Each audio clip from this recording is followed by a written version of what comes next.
इस वीडियो में हम लोग आइसोमेरिज्म शुरू करने जा रहे हैं। इस वीडियो से ये फर्स्ट वीडियो होगा। तो देखो आइसोमेरिज्म का इसमें देखने जा रहे हैं कि आइसोमेरिज्म क्या होता है। आइसोमेरिज्म पूरा कवर करेंगे अभी हम। तो इसमें देखो आइसोमेरिज्म क्या होता है। तो isomerism is a compound having same molecular formula. वैसा कंपाउंड है जिसके पास क्या होता है, same molecular formula but differ in at least one of its physical और केमिकल प्रॉपर्टी। कम से कम एक फिजिकल या केमिकल प्रॉपर्टीज जो हो उसमें डिफरेंस हो। समझ में आ रहा है कि मॉलिक्स मतलब कि कंपाउंड वैसा हो जिसका मॉलिक्यूलर फार्मूला सेम हो। ठीक है, मॉलिक्यूलर फार्मूला सेम होना चाहिए। जैसे कि कंपाउंड कोई C6H12 या CH3CH2CH3 कंपाउंड सेम है, सॉरी मॉलिक्यूलर फार्मूला सेम है। जैसे देखो एग्जांपल में हम लेते हैं कभी, देखो मान के चलो कि ये CH3CH2CH2CH2CH3 इसका क्या है, मॉलिक्यूलर फार्मूला सेम है। अब हाँ, क्या हो मान के चलो कि इसका एक फिजिकल या केमिकल प्रॉपर्टीज एटलीस्ट जैसे कि ये हो गया एक, इसके एक और फिगर हम बना सकते थे। इसको CH3 यहाँ से हटा के हम इधर जोड़ सकते थे, इधर से हटा के इसको CH3 बना के। तो ये स्ट्रक्चर तो अलग हो गया, समझ में आ रहा है, स्ट्रक्चर अलग हो गया, लेकिन अभी भी मॉलिक्यूलर फार्मूला उसका सेम है। मॉलिक्यूलर फार्मूला सेम है, वही है जो पहले था, लेकिन स्ट्रक्चर अलग हो गया। तो यदि इस केस में मान के चलो कि इसका केमिकल या फिजिकल प्रॉपर्टी कोई अलग हो जाता है, डिफरेंट होता है, एटलीस्ट वन, कम से कम एक भी, तो इस वैसे कंपाउंड को क्या बोले हैं कि आइसोमेरिज्म। मतलब ये बोलेंगे कि ये दोनों कंपाउंड आपस में क्या आइसोमर्स हैं, एक दूसरे के isomers of each other. Properties are known as isomers of each other. और इस पूरे फेनोमेना को क्या बोलते हैं, आइसोमेरिज्म बोलते हैं। ठीक। अब देखो आइसोमेरिज्म, आइसोमेरिज्म में फर्दर हमको इतना ही पढ़ना है जो इसका क्लासिफिकेशन है, इससे ज्यादा फालतू नहीं पढ़ना है। ये जो क्लासिफिकेशन दिख रहा है स्ट्रक्चरल आइसोमेरिज्म के 6 और स्टीरियो आइसोमेरिज्म के 2, जिसमें फर्स्ट है कॉन्फ़िगरेशनल आइसोमेरिज्म जिसके 2 फर्दर पार्ट्स हैं, जियोमेट्रिकल एंड ऑप्टिकल।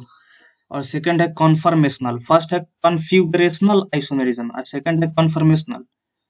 इसमें फर्स्ट है स्ट्रक्चरल आइसोमेरिज्म में देखेंगे तो first functional isomerism, second chain isomerism, third है जो हमारा पोजिशनल आइसोमेरिज्म, फोर्थ है मेटामेरिज्म, फिफ्थ है ring chain isomerism and sixth है टॉटोमेरिज्म।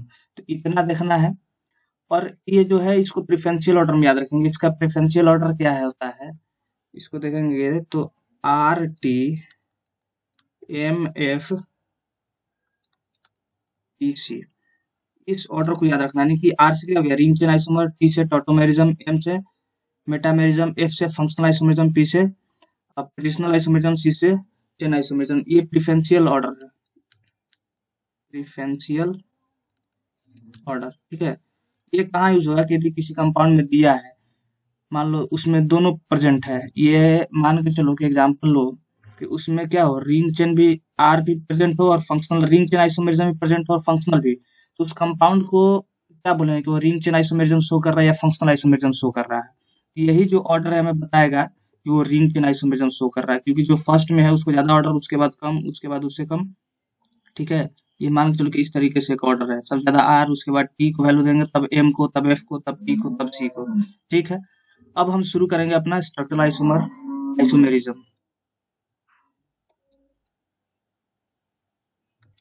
देखो क्या होता है स्ट्रक्चरल आइसोमेरिज्म, समझ में आ गया कि मॉलिक्यूलर फार्मूला क्या होता है स्ट्रक्चरल आइसोमेरिज्म में, सेम होगा।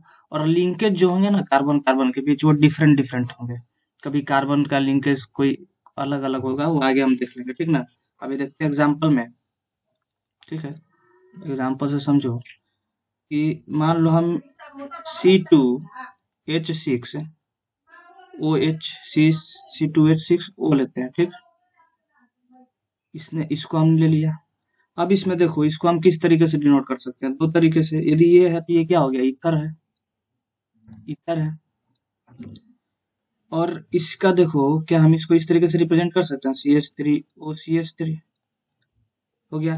तो यहाँ जो कार्बन और ये लिंकेज किस तरीके का है, COC, वैसा लिंकेज है ये, है ना। अब देखो यही लेंगे C2H6O, इस बार इसको किस फॉर्म में ले रहे हैं, हम ले रहे हैं अल्कोहल के फॉर्म में। देखना कैसे अल्कोहल कैसे काम करेगा। क्या हम इसको ऐसे तो भी तो लिख सकते थे CH3CH2OH, देखो काउंट करके हाइड्रोजन वगैरह सब सेम है। तो इस बार जो लिंकेज है कैसा हो गया, COH, ये हो गया लिंकेज। समझ में आ गया? तो डिफरेंट हो गया, यहीं पे पता चल गया हमें कि मॉलिक्यूलर फार्मूला, देखो मॉलिक्यूलर फार्मूला क्या है, सेम है, ये जो ब्रैकेट में हम किए हैं रेक्टेंगल में किए हैं, लेकिन देखो डिफरेंट हो जाएगा। हमने बोला था वहां पे कि फिजिकल या केमिकल पर, देखो ईथर है, ये अल्कोहल है, तो फिजिकल या केमिकल में तो कुछ ना कुछ तो डिफरेंस जरूर दिखेगा।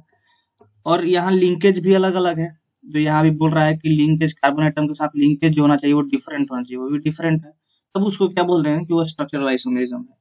अब शुरू करते हैं इसके टाइप्स में, फंक्शनल आइसोमेरिज्म। चलो देखो तो ये क्या होता है फंक्शनल आइसोमेरिज्म। फंक्शनल आइसोमेरिज्म, अच्छा ये बात तो सबको पता चला हो गया कि पूरे आइसोमेरिज्म में, अभी हमें डेफिनेशन से ही पता चला था कि आइसोमेरिज्म के डेफिनेशन में ही हमने लिख चुका है कि जो मॉलिक्यूलर फार्मूला होगा वो सेम होगा सबका। तो ये लिखे या नहीं लिखे, ये अंडरस्टूड कर लेना, अपना समझ जाना। मेन ये है हमारे लिए याद रखना कि फंक्शनल आइसोमेरिज्म की बात करेंगे तो फंक्शनल ग्रुप क्या होंगे, डिफरेंट होंगे। ठीक है, फंक्शनल ग्रुप डिफरेंट होंगे। अभी देखो एग्जाम्पल से समझते हैं इस चीज को, इस बात को, कि फर्स्ट एग्जाम्पल हम ले रहे हैं। ठीक है, फर्स्ट एग्जाम्पल में देखो कि CH3CH2 C double bond O, OH ले लिया हमने। ठीक, और इसी में मान लो कि हमने ले लिया CH3 C double bond O, OCH3। दोनों का यदि तुम मॉलिक्यूलर फार्मूला देखोगे, देखो उससे पहले समझ लो कि ये एसिड है, ये दिख रहा है कार्बोक्सिलिक एसिड लास्ट में जुड़ा हुआ है, और ये क्या है, ये ईस्टर है।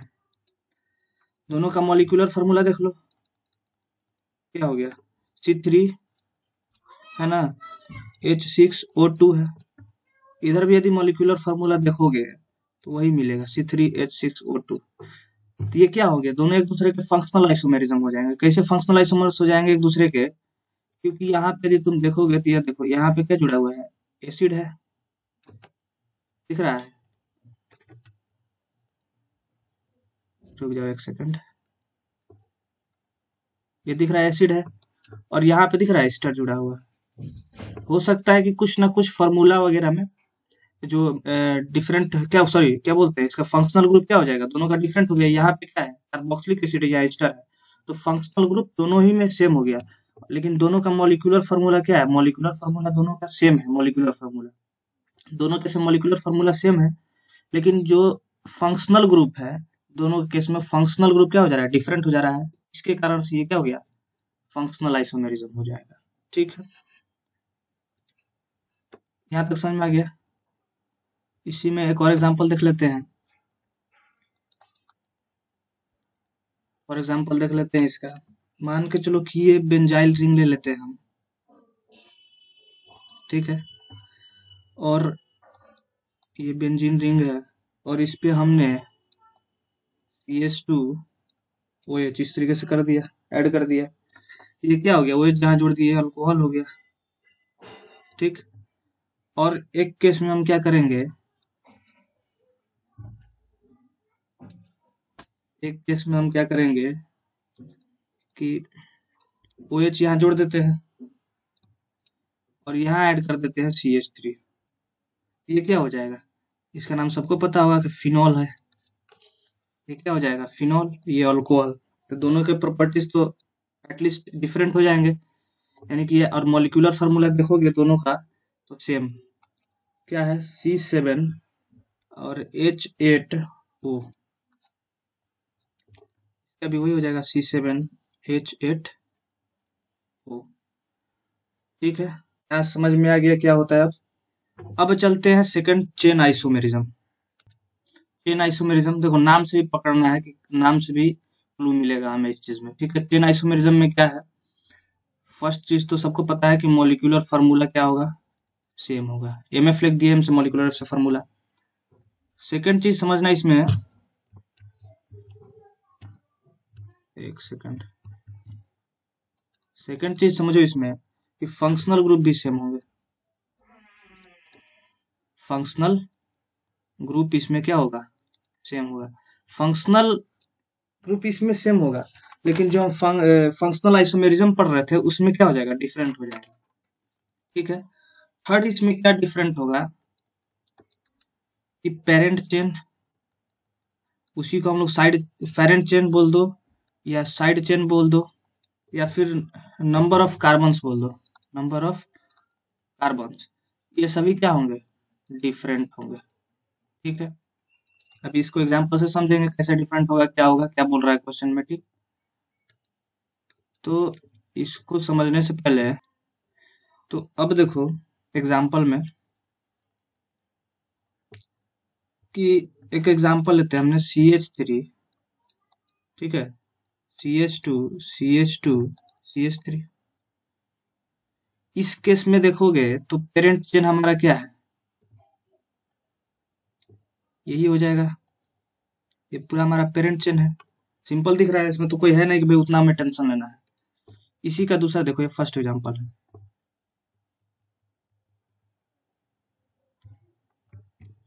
यहाँ ऑन होता है ना तो ये ऑटोमेटिक कुछ भी ले लेता है वन, ठीक है। और इसी का सेकंड देखो CH3 CH3 हमने ले लिया और यहाँ पे ऐड कर दिया CH3, ठीक है। इस केस में क्या हो जाएगा, हमारा जो पेरेंट चेन है वो बदल जाएगा, और ये हो जाएगा। ठीक, अब देखो यहाँ पे ये साइड चेन हो गया, ये क्या हो गया हमारा साइड चेन। एक सेकंड, दिख नहीं रहा होगा सबको, इसमें ये क्या हो गया, ये साइड चेन हो गया साइड चेन। और ये क्या हो गया, पेरेंट चेन, PC लिख दिए, ठीक है ना, पेरेंट चेन। इसका मॉलिक्यूलर फार्मूला C4H10, ठीक है। इसका भी वही हो जाएगा C4H10, देख लो। तो क्या दिख रहा है कि पेरेंट चेन, यानी कि पेरेंट चेन डिफरेंट हो गया। देखो यहाँ लिखा है ना कि पेरेंट चेन भी डिफरेंट होना चाहिए, या नंबर ऑफ कार्बन भी डिफरेंट हो सकता है। देखो पेरेंट चेन में नंबर ऑफ कार्बन भी डिफरेंट हो सकता है, साइड चेन भी, साइड चेन से भी हम बोल सकते हैं। ठीक है, सेकंड एग्जांपल देखो कि मान लो हमने ले लिया कि C, ठीक है, वो H अंडरस्टूड है, ठीक है, उतना हम अब नहीं लिखने जा रहे हैं।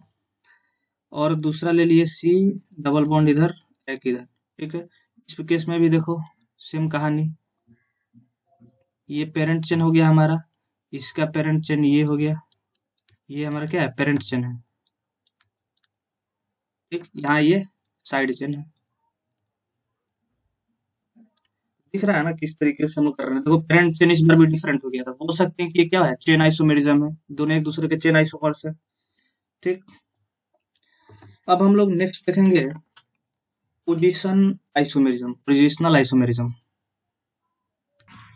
चलो तो देखो पोजिशनल आइसोमेरिज्म में क्या है, ये सबको पता है कि मॉलिक्यूलर फार्मूला सेम होगा, फंक्शनल ग्रुप इस केस में सेम होंगे, ठीक है, क्योंकि ये पोजिशनल आइसोमेरिज्म है। देखो नाम से बहुत कुछ हम पकड़ सकते हैं आइसोमेरिज्म में। ठीक, parent chain, side chain, number of carbon दोनों में मतलब ये सब सेम होना चाहिए। डिफरेंट क्या होगा, डिफरेंट ये होगा सिर्फ कि पोजीशन ऑफ साइड चेन। देखो पोजिशनल में पोजीशन डिफरेंट हो रहा है, फंक्शनल में फंक्शनल ग्रुप डिफरेंट हो रहा था, चेन में चेन डिफरेंट हो जा रहा था, ये पेरेंट चेन साइड चेन ये डिफरेंट हो जा रहे थे इसके अंदर जो कार्बन थे। तो नाम से पता करना है, ठीक है। पोजिशनल आइसोमेरिज्म है तो देखो पोजीशन चेंज हो जा रहा है, साइड चेन का पोजीशन चेंज हो जा रहा है, डबल बॉन्ड का पोजीशन से चेंज हो जा रहा है, फंक्शनल ग्रुप का पोजीशन, सबका क्या है, पोजीशन से चेंज हो जाएगा। ठीक है, तो सिर्फ इतना समझ में आ गया कि सिर्फ क्या चेंज होगा, पेरेंट चेन सेम रहेगा, जो पहले था वही रहेगा पेरेंट चेन, सिर्फ पोजीशन चेंज हो जाएंगे, पेरेंट पोजीशन चेंज हो जाएगा साइड चेन का, डबल बॉन्ड का और फंक्शनल ग्रुप का। जैसे एग्जांपल से समझो, एग्जांपल से कि ये हमने ले लिया पेरेंट चेन, कार्बन को हम नहीं डिनोट कर रहे हैं, ठीक ना, क्या जरूरत है हमें समझना है सिर्फ। और एक मान लो कि हमने कार्बन को इधर कहीं ऐड कर दिया, ठीक है, इधर फर्स्ट एग्जांपल ले रहे हैं। और दूसरा हमने लिया कार्बन चेन, सेम कार्बन का तभी तो होगा, 1 2 3 4 5, 2 2 4 1 5, और इस बार हमने ऐड कर दिया इधर, तो दोनों देखो डिफरेंट हो गया। दोनों तो बोल सकते हैं ना कि डिफरेंट है, देखो इसका पेरेंट चेन ये है, दोनों का पेरेंट चेन सेम है, ध्यान से समझने की कोशिश करो, दोनों में 5 5 ही कार्बन है, दोनों का क्या है, पेरेंट चेन देखो सेम है दोनों का, है ना सेम। लेकिन इस बार जो कार्बन जुड़ा है देखो 1 2 3 पोजीशन पर जुड़ा है, 1 2 3 पोजीशन पर। इधर से देखो तो 1 2 पोजीशन पर, जिधर से नियरेस्ट रहता है उधर से काउंटिंग करते हैं, इधर से भी काउंटिंग करेंगे, लेफ्ट साइड से भी थर्ड पर आएगा, इधर से कर रहा है तब भी थर्ड पर आएगा। लेकिन इस साइड में इधर से करेंगे सेकंड पर आ रहा है, तो बोल सकते हैं कि साइड चेन क्या है, इस बार दोनों में साइड चेन डिफरेंट पोजीशन पर है। ठीक, अगला देखो फंक्शनल ग्रुप के केस में देख लेते हैं। हमने ले लिया सी, मान लो हमने ये ले लिया और इधर ऐड कर दिया एक फंक्शनल ग्रुप, और एक हमने ले लिया ये एग्जांपल, 4 हो गए। और इस बार हमने यहाँ फंक्शनल ग्रुप ऐड कर दिया। तो इस केस में भी देखो हमारा जो पेरेंट चेन होगा ये होगा, यहाँ पे भी parent chain same number of carbon है। एड काउंटिंग मतलब नंबरिंग की तरह से करेंगे, जिधर फंक्शनल ग्रुप है 1 2 3 4, नियरेस्ट फंक्शनल ग्रुप इधर आएगा 1 2 3 4। इधर देखो सेकंड पर है, इधर फर्स्ट कार्बन पर है, तो दोनों में क्या हो गया, जो साइड चेन है ये क्या है हमारा साइड चेन है वो डिफरेंट पोजीशन पर आ गया। साइड चेन दोनों में क्या आ गया हमारा डिफरेंट, और ये रहा हमारा पेरेंट चेन, ये हमारा पेरेंट चेन रहा। दोनों में दिख रहा है कि साइड चेन डिफरेंट है, यहाँ पे 1 फर्स्ट कार्बन पर है, यहाँ पे सेकंड कार्बन पर है साइड चेन। ठीक है, तो साइड चेन का क्या हो गया, position different, sorry functional group का पोजीशन डिफरेंट हो गया। ये साइड चेन था हमारा फर्स्ट वाला में, यहाँ पे साइड चेन का भी पोजीशन डिफरेंट हो गया। अब एक देख लो डबल बॉन्ड का। ठीक है, एक डबल बॉन्ड का एग्जांपल देख लो।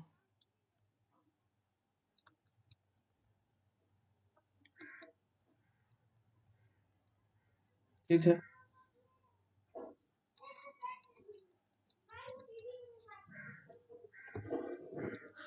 देखो इस केस में क्या हो गया, ये हमारा कार्बन चेन तो सेम रहेगा, सॉरी पेरेंट चेन हमारा यही रहेगा।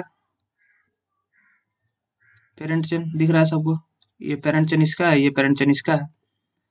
तो इस बार देखो क्या है, डबल बॉन्ड नंबरिंग किधर से करेंगे, जिधर डबल बॉन्ड हो वहां से, तो 1 सेकेंड 3rd 4th, जिधर नियरेस्ट डबल बॉन्ड पड़े, इधर फर्स्ट पर है। इधर देखो, या हम इधर से काउंटिंग कर सकते हैं या फिर इधर से कर सकते हैं, दोनों तरफ से आजादी है हमें काउंटिंग करने के लिए। तो एक बात याद समझना कि काउंटिंग चाहे हम इस साइड से करें या फिर इस साइड से करें, राइट या लेफ्ट किधर से भी करें, सेम नंबर पर आएगा, वो आएगा 2 नंबर पर आएगा। तो इधर से मान चलो करते हैं तो फर्स्ट सेकंड थर्ड फोर्थ, यदि इधर से करते हैं तो फर्स्ट सेकंड थर्ड फोर्थ, इधर से भी करें तो सेकंड पर आ रहा है डबल बॉन्ड। तो किसी एक को ही मानेंगे, मान के चलो कि किसी को ही मान लो।